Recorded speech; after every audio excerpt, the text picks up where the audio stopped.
Rockabye Daisy. Daisy was waiting for James to arrive at the junction. Just as she heard his whistle, "You look cheerful today," she said.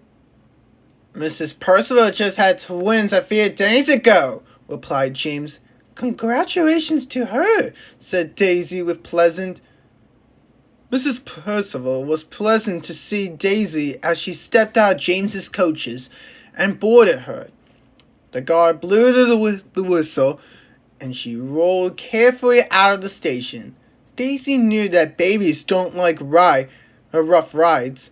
After Toby told her she needed to be gentle with them.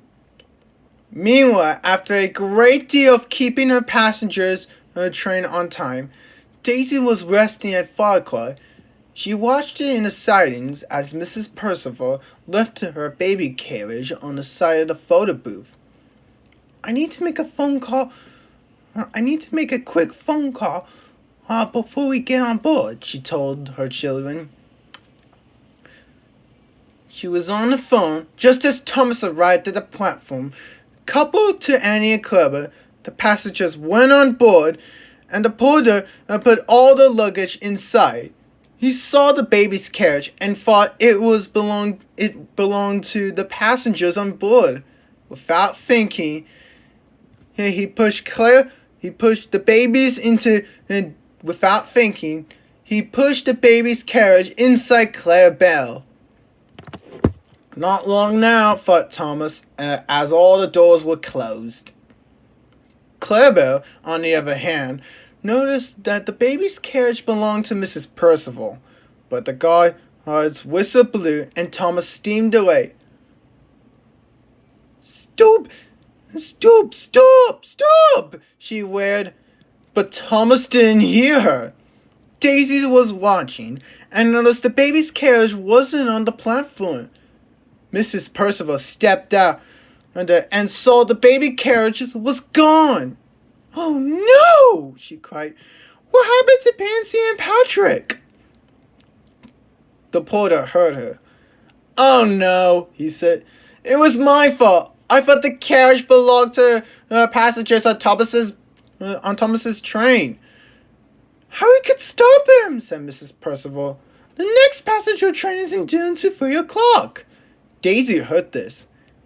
"I'll take you to Mayfleet," she called. "And tell the station master to phone the other station masters," replied the porter. Daisy went on the platform just as Mrs. Percival was on board. Daisy was at the platform just as Mrs. Percival boarded her and waited for the porter. "You're free to go now," he said, as he opened the door in the station, and Daisy rolled away. Meanwhile, Thomas was steaming along his branch road to Mayfleet. "Come along, you two, we mustn't be late. Come along, you two, we must be late." But Clara didn't want to. We took Mrs. Percival's carriage. We took Mrs. Percival's carriage," she wailed, and he tried to tell Thomas too. And we have Mrs. Percival's carriage. We have Mrs. Percival's carriage. But he was in a hurry and didn't listen. Annie and Clara tried to put on the brakes, but they couldn't. "We took Mrs. Percival's niece's carriage. We took Mrs. Percival's niece's carriage," they cried. Then Thomas saw a red flag at Mayfleet station up ahead. "Whoa, Thomas," he said, and shut off steam. "Bother that flag," said Thomas. "What's going on?" "I don't know," replied his driver. "We'll find out soon." They waited and waited, but they couldn't go. "What's taking so long?" whistled Thomas. "We took Mrs. Percival's carriage by mistake," said Annie and Clara together. "They're right," said the porter. "We just got a call from the station master at Frogheart. The porters pushed the carriage into Clara by mistake." And he pulled out. Daisy arrived with Mrs. Percival and can only smile. "Looks like you accidentally took to Mrs. Percival's twins, she said to Thomas. Thomas was really embarrassed. "I'm really sorry," he thought. "It's okay. It happens," replied Mrs. Percival regardlessly. As the signal was green for Thomas,